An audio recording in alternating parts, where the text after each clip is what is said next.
தொடர்ந்து சொன்னாங்க பொதுமக்களுக்கு பாதிப்பு இல்லாம அது எப்படி பொதுமக்களுக்கு ஊசி போட்டப்ப வலிக்காம போடுவீங்க உடம்பு சரியாகுமா? இப்ப வர்ற எல்லா லாரியுமே மணல எம்சாண்ட் அள்ளி புழுதி பறக்குது. சென்னையில இருந்து நம்ம பெரம்பலூர் மாவட்டம் தாண்டி போயிருக்கிற இளைஞர்கள் தூரத்துல வரான். பாடாளூரை தாண்டி அவன் உயிரோட போயிட்டானா அவன் பெத்தவங்க செஞ்ச புண்ணியம். இது அரசு அதிகாரிகள் ஒன்றும் பிரச்சனை இல்லை. எந்த ஒவ்வொரு நாளும் சம்பளம் வாங்குறீங்க, ஒரு நாளும் சம்பளம் வாங்க இருக்க மாட்டீங்க. இன்னைக்கு பாடாளூரை சுத்தி எல்லா ஏரியாலையும் தண்ணி இருக்கு. திருவள்ளுவர் தண்ணி இருக்கா? அதுவும் தரம் சொல்லுங்க. திருவள்ளுவர் தண்ணி இருக்கா? அதுக்கு என்ன காரணம்?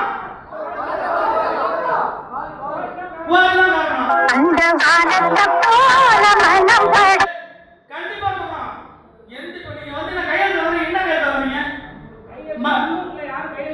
உள்ளூர்ல யாரும் கையெழுத்து போடல, நீங்களே கூட்டு வந்து ஆனா எப்படி கையெழுத்து வரீங்களா? சம்பந்தப்பட்ட நபர் வந்து அங்க வந்திருக்காங்க. இல்ல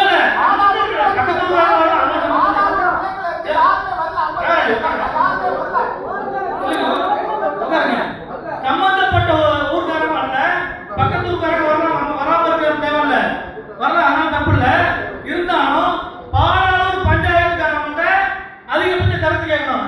நீங்களே நம்ம கல்யாணம் பொண்ணு மாதிரி மகளை செக் பண்ணி கேட்கறாங்கன்னு இது கிடையாது. அது இல்லாம இந்த கோரிக்கை நான் கொடுக்கல, பாலாளூர்ல இருக்கிற அனைத்து கோரிக்கைகளும் அனைத்து கட்டக்காரங்களும் இந்த மண்ணுக்கும் மக்களுக்கும் துரோகம் செய்றாங்க. அவங்க யாரும் இந்த ஊர்ல குடியிருக்கிறது இல்லை. அது இல்லாம வருகின்ற அரசு அதிகாரிகள் அனைவருமே 2 வருஷம் 3 வருஷம் இந்த ஊர்ல இருப்ப நீங்க சொல்றீங்க ஏன் புள்ள குட்டியை வந்து கடமாறும்? எங்கள் வாழ்வாதாரத்தை நாங்கள் கவனம் கொண்டு எந்த ஒரு மனைகளை உடைக்க சொந்த நிலமானாலும் சரி, எந்த நிலமானாலும் சரி, என்னுடைய வேலை நான் வந்து வெளியிட முடியாது. பொதுமக்களுக்கு முன்னாடி அது சட்டம் இருக்கு. அது மாதிரி யாரும் சொந்த பட்டவர்கள் இருந்தாலும் உடைத்தால் தடுப்போம்.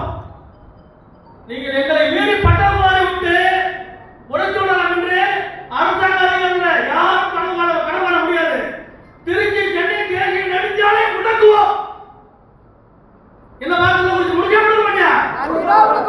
முடக்குவோம். தென் மாவட்ட வட மாவட்ட மக்கள் வந்து எங்களை தாண்டி போக முடியாது. எங்களுடைய வழிகளையும் மொழிகளையும்